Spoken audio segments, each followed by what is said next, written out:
তাহলে যদি আমি পারফরমেন্স সেকশনে আসি তাহলে হিলিও G92 চিপসেটটা পাচ্ছেন 15,000 টাকার মধ্যে। হিলিও G92 একটা বেটার ডিল আমি বলতে পারি, কারণ এর অন্তত বেঞ্চমার্ক স্কোর আপনারা দেখতে পারেন, মোটামুটি ভালো একটা অন্তত স্কোর আপনারা পাচ্ছেন এই বাজেটে। এন্ড পারফরমেন্স সেকশন ডিসেন্ট আমি বলবো, অনেক ওভার দ্য টপও না আবার অনেক বাজেও না, একটা রাইট স্পটে আছে এটার পারফরমেন্স সেকশন। এখানে আমি গেমিং করেছি, আমি বেশ কিছুক্ষণ এটাতে ফ্রি ফায়ার খেলেছি। ফ্রি ফায়ার এক্সপিরিয়েন্স তো দুর্দান্ত ছিল, কোনো প্রকার ল্যাগ বা ফ্রেম ড্রপের দেখা পাই নাই। হ্যাঁ, যদি আপনারা 1-1.5 ঘন্টা খেলেন ফোনটা একটু গরম হবে, তখন হয়তো হালকা ফ্রেম ড্রপের দেখা আপনারা পাইতে পারেন, বাট স্টিল এটার যে ওভারঅল গেম প্লে ছিল সেটা ঠিকঠাক ছিল। এছাড়া আমি Asphalt 9ও খেলেছি। Asphalt 9 একটা অপটিমাইজড গেম, আর এটার সাথে খুব ভালোই খেলা যাচ্ছিল, এটাতে কোনো ল্যাগ ট্যাগের দেখা পাই নাই। অ্যাকশন সিচুয়েশনে হয়তো কয়েক জায়গায় ফ্রেম ড্রপ আমি পেয়েছি, বাট স্টিল এটাতে খুব ভালোভাবেই খেলা যাচ্ছিল, কারণ 3 জিবির গেম 15,000 টাকার মধ্যে যদি স্মুথ চলে তাহলে আপনারা যে কোনো গেমে কিন্তু এই ফোনটাতে মোটামুটি খেলতে পারবেন। কিন্তু স্টিল এটা গেমিং ফোন না। কেউ যদি একদম চিন্তা করেন যে আমি হার্ডকোর গেমার, হার্ডকোর গেমিং এটা করবো, তাহলে হয়তো আপনারা এটা করতে পারবেন না, বাট স্টিল এটার যে ওভারঅল এক্সপিরিয়েন্স ছিল পারফরমেন্সের, সেটা আমার কাছে বেটার মনে হয়েছে, একটা ডিসেন্ট জায়গায় ছিল এটা। তাছাড়া ফোনটাতে 8GB র্যাম রয়েছে,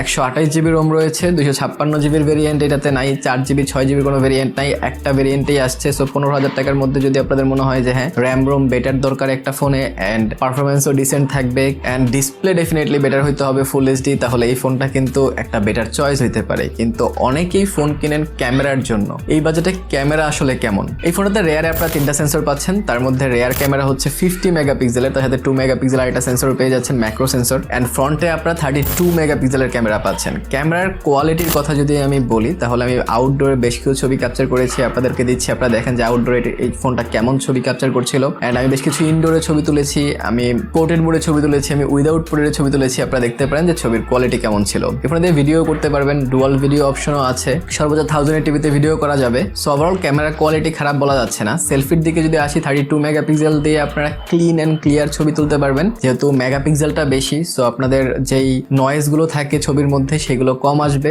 ক্লিয়ারিটিটা একটু বেটার আসবে, স্মুথ করার টেন্ডেন্সি একটু কম থাকবে যেহেতু রেজুলেশনটা বেশি। সো আমি বেশ কিছু সেলফিও দিচ্ছি, আপনারা দেখে হয়তো রিসেট করতে পারবেন যে ক্যামেরাটা কেমন। এই বাজেটে এটাকে যদি আমার 10-এ ক্যামেরা মার্ক করতে হয় তাহলে আমি 7 দিব। একটা বেটার ক্যামেরা সেকশন এখানে আপনারা পাচ্ছেন। সো আমার মনে হয় এটার ক্যামেরা কোয়ালিটি আপনাদেরকে সন্তুষ্ট করতে পারবে।